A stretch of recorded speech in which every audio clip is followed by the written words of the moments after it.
cherchez une école de référence pour une double formation universitaire et professionnelle de qualité? Voici l'opportunité à ne pas rater. L'École supérieure d'administration, d'économie, de journalisme et des métiers de l'audiovisuel ESAE vous offre des programmes d'enseignement en licence et en master orientés vers l'emploi qui font d'elle une référence à travers les filières de l'administration générale et territoriale, l'administration du travail et de la sécurité sociale, droit, diplomatie et relations internationales, administration hospitalière, universitaire et intendance, journalisme et métiers de l'audiovisuel et toutes les filières des sciences de gestion. Une seule adresse, www.esae.bj.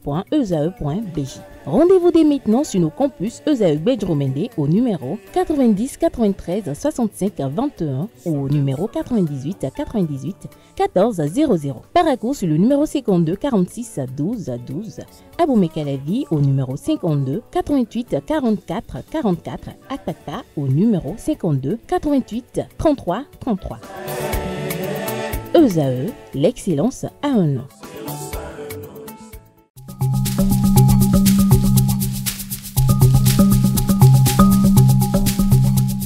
L'ARCEP Bénin communique.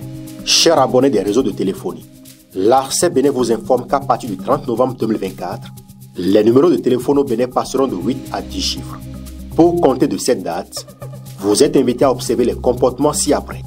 Pour tout usage, précédez de 01 le numéro habituel quel que soit le réseau. Mettre à jour les numéros associés à tous vos comptes sur les plateformes et tout support de communication. L'ARCEP Bénin vous rassure que ce changement n'entraîne aucun frais à payer par les abonnés.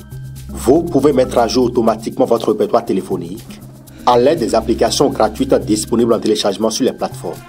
Appelez gratuitement le 131 ou le service client de votre opérateur pour tout renseignement complémentaire. Bonjour, chers amis internautes, nous démarrons cette une des journaux comme il est de coutume par le quotidien Maison. Le quotidien béninois d'information générale et d'analyse, l'Informateur, qui ce matin en manchette s'intéresse à l'organisation des Vodou Days 2025.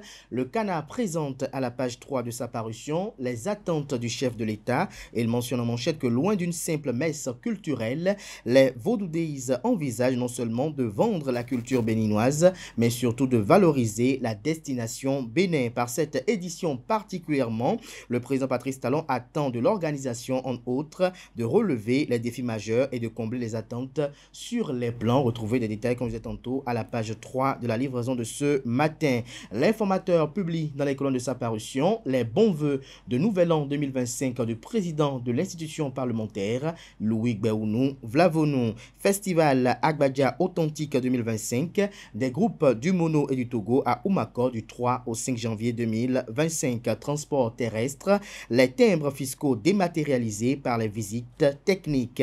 On découvre à présent la une du quotidien de service public, registre des Béninois de l'extérieur, une passerelle numérique entre le Bénin et la diaspora. Gestion de la dette publique, ce qu'il faut savoir est à lire à la page 3 de la parution de ce matin du quotidien national d'information qui illustre son titre avec la photo du ministre d'État en charge de l'économie et des finances, chargé de la coopération, Romuald Wadaï. Le matinal port autonome de Cotonou, les dockers en difficulté, titre le Canard noir sur blanc et le souligne d'un gros trait rouge.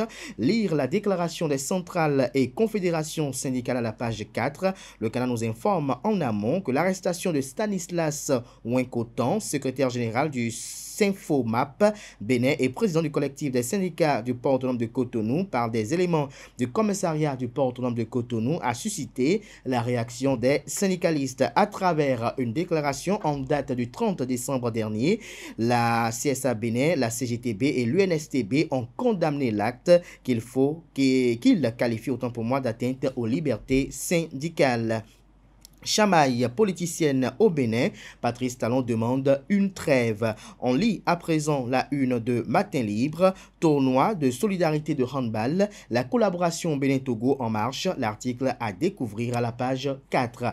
À l'oreille droite, on lit sans fluoriture, 2025 année de veille et d'armes, l'article à la page 2. Prise en charge des victimes de violences basées sur le genre au Bénin, VBG, doté chaque département de son CIPEC. échec. On lit à présent le potentiel, vœu de nouvel an 2025 des militants du parti Union progressiste Le Renouveau de la diaspora, USA, Léon Zora, renouvelle les vœux de fidélité à l'Union progressiste Le Renouveau. Le Canard précise qu'à l'orée de cette nouvelle année 2025, les membres du parti politique Union progressiste Le Renouveau de la diaspora, notamment ceux vivant aux États-Unis, ont adressé leurs vœux au président Joseph Fifame Djogbenou.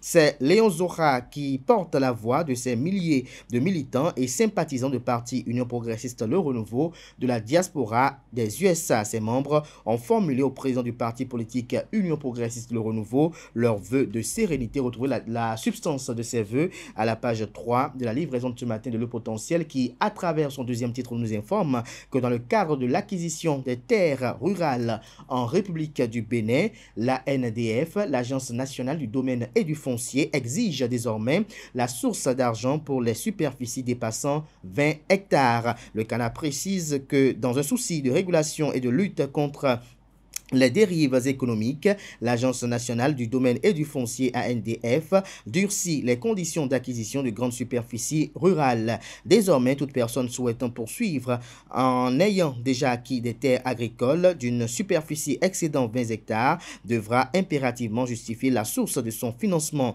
Cette mesure stricte annoncée par Victorien Kouglenou, directeur général de l'ANDF, vous est expliquée à la page 3. Politique, économie, culture et sport, les événements qui marqueront 2025 au Bénin vous sont prédits par Le Potentiel. Grave accident de circulation à Accro-Misrété, un policier tué, un autre aux soins intensifs. Le récit des faits est à lire à la page 2. Jack Bata, la lumière est ma loi, titre manchette ce matin, élection générale de 2025, de 2026 autant pour moi, élection générale de 2026, 2025 une année décisive pour les partis politiques. Don de vivre à Lobogo, Paul Hunkpe, secrétaire exécutif national du parti politique Force Coripo, un Bénin émergent FCBE, fête le nouvel an par anticipation à de nombreuses familles.